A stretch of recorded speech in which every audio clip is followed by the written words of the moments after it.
What up, Bone Gang? It's your boy El Huesos. Can I get a woof woof or can I get a bone in the morning?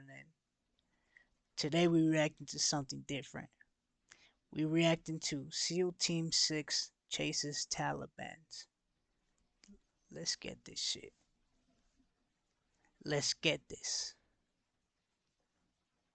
June 2009, a squadron from SEAL Team 6 deployed to Afghanistan to hunt down high-value Taliban targets. They were hunting a group of bomb makers, which was typically a pretty straightforward mission, but word had spread that Navy SEALs were active in the area, and the bomb makers knew the SEALs preferred to hunt at night, which made them terrified Bro, ain't no freaking way these fools landed on them. Damn.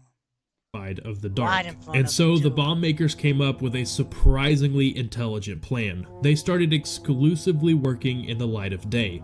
They would build their little bombs in a few houses in Afghanistan and then quickly drive across the border into Pakistan before nightfall, allowing them to sleep safely outside of their enemy's reach, but only if they could survive the drive to Pakistan.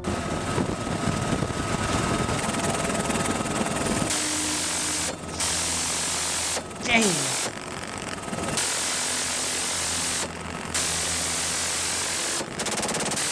Damn. The SEALs were from Naval Special Warfare Development Group, Red Squadron, and they were arriving in Afghanistan fresh off the heels of saving Captain Phillips just 2 months prior. Needless to say, after making history and being all over the headlines for the last month, the team was feeling untouchable. They were the best of the best, and they knew it. But more importantly, the enemy knew it. They were stationed at Forward Operating Base Sharana in Paktika Province, Afghanistan.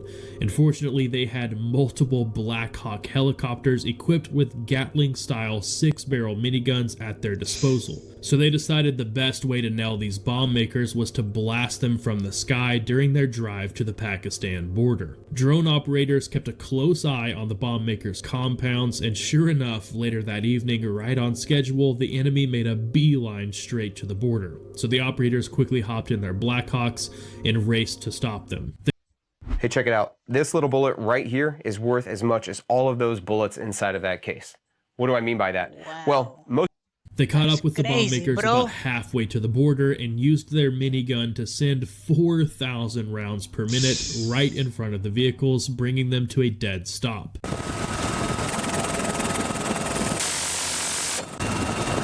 And those bullets just ain't any bullets, too, dog. They're like freaking bigger than sniper bullets, too, bro. That shit's crazy.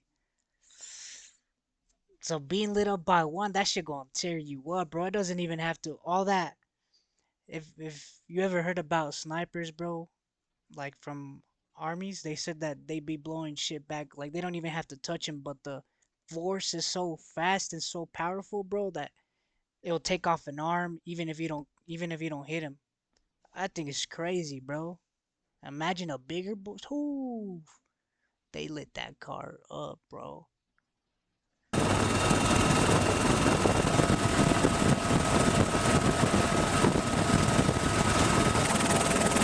The SEALs could have easily ripped their cars in half with a minigun, and they certainly would have if they hadn't stopped, but they wanted to give these guys a chance to surrender because taking them alive is almost always more valuable than just killing them. But unfortunately, they didn't surrender. Instead, they ditched their vehicles and took off on foot. One of them ran straight into some nearby tall grass to hide alone, and the SEALs decided that that was their guy for the night. So they landed the chopper and walked into the grass. This was a dangerous move because the enemy could stand up and start shooting at any moment, and they didn't know exactly where he was in the field, but they were counting on having a faster reaction time than the enemy. As they slowly and quietly crept through the tall grass, a massive explosion suddenly went off farther into the field, and they could see the bomb maker's arms go flying through the air in 2 totally different directions. Damn. It turns out he was wearing a suicide vest and must have thought the SEALs were much closer than they actually were. He blew himself up a bit too early, giving the SEALs nothing more than a good laugh before hopping back on the helicopter. The next night, a much larger group of bomb makers took off yet again towards the border, so the SEALs quickly hopped in the Blackhawks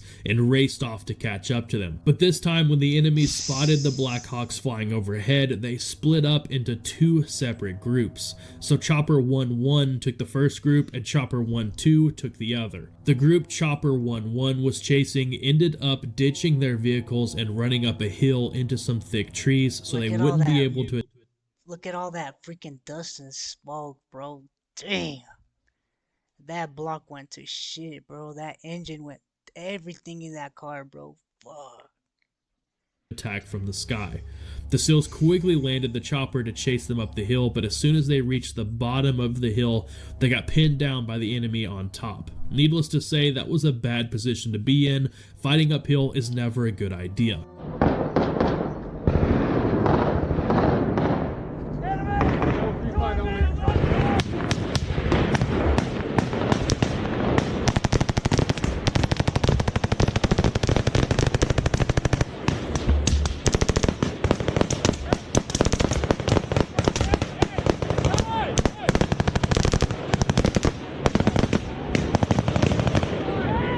Naval Special Warfare Operator Robert O'Neill grabbed one other SEAL and the team's EOD technician and flanked around the back of the hill to take the enemy by surprise.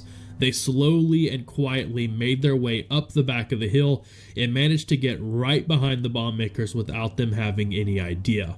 Using their suppressed rifles, the operators dumped the enemy fighters with just a few quick shots to the back of their heads, splitting them right down the middle. The team's EOD technician then carefully checked the bodies for suicide vests, and thankfully they were all clean. As they were wrapping things up on top of the hill, they heard a call for FWIA come over the radio from the team on Chopper 1-2, which means friendly wounded in action. The team's dog Cairo had been hit. Team 1-2 had chased their bomb maker into a nearby set of buildings. When the target jumped over a wall into a small compound, the team sent their dog Cairo in after him.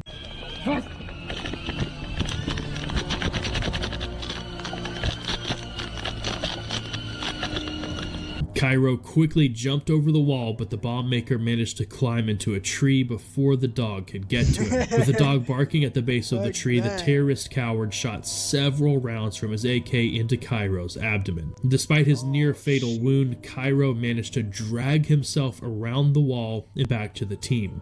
Cairo had taken multiple shots so his teammates wouldn't have to, and thanks to his barking, the team now knew exactly where the bomb maker was. So they quickly surrounded the tree and shot countless rounds into the bomb maker, dropping him out of the tree. Oh, I see him. Yep. You point your weapon at him.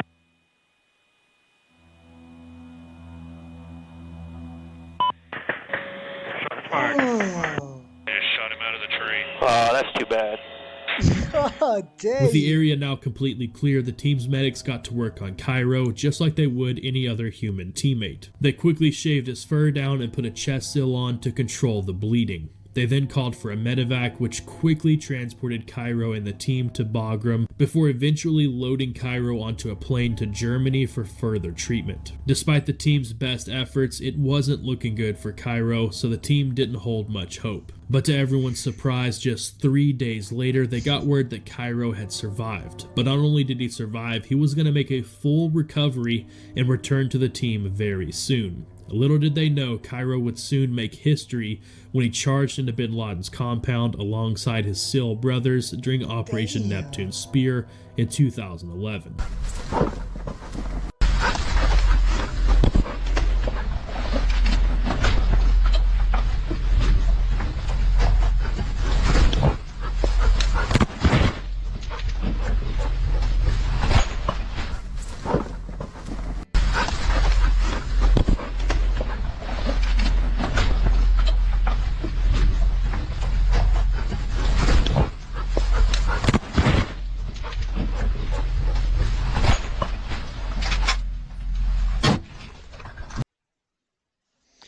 Wait, so they had a dog? You focus on your... Bro?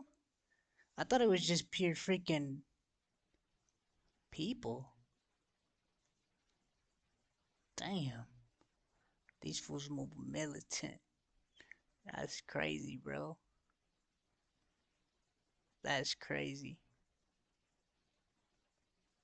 Well, hey man, this was a good video for me. I like action, bro. I don't like casualties and all that stuff, bro, but it's already on video, it's already on everything, you know? So might as well react to it, bro. Hey man, you like me, I like you, so hit that like and hit that subscribe button, man. We out.